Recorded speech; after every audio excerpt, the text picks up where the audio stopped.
પિતાશ્રી ને મારા પ્રણામ। હરે પિતાશ્રી, हमने यहाँ બોલાવવાનું શું કારણ? હરે તખતસિંહ ના અભિનંદન છે। તમને બોલાવવાનું એક કારણ છે કે આ અવતરણનો શુભો આપણા ભાગલ ભૂમિની અંદર વારે ઘડીએ આવી મને હેરાન કરી રહ્યો છે, માટે રાજપાટ તમને સોંપવાનું છે, તમારથી બનશે કેમ? જરૂરથી બનશે। હરે સોંપું છું રાજને પાટ, ભગત તમને સોંપું છું રાજને પાટ।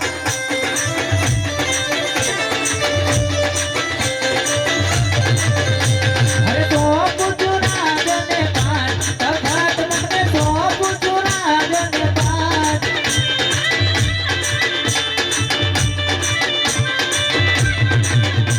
હરે સોંપું છું ફાગવેલા ધોમ, ભગત તમને સોંપું છું ફાગવેલા ધોમ।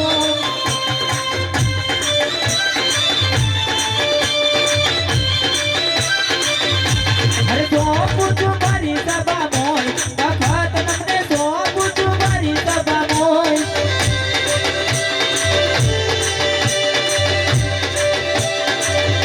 હરે સોંપું છું માતાના મુગટ, ભગત તમને સોંપું છું માતાના મુગટ।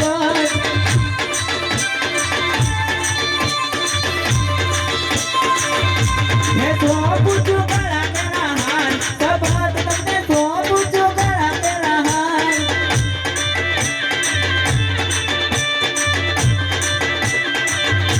હરે સોંપું છું મારી સભા મોય, ભગત તમને સોંપું છું મારી સભા મોય।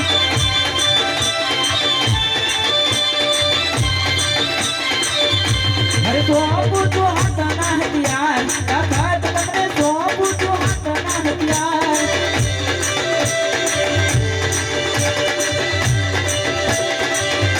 અરે નગરોની લેજો સંભાળ, ભગત તમે નગરોની લેજો સંભાળ।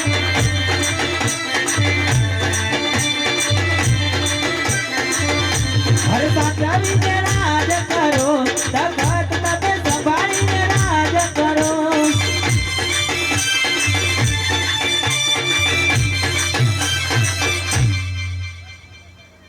હરે તખતસિંહ રાજા, જેવી રીતના ચાલે છે એવી રીતના સાજવીને જ રાજ ચલાવજો। એવી જ પિતાશ્રીની આજ્ઞા। ચાલો પ્રધાનજી, આપણે નગરની અંદર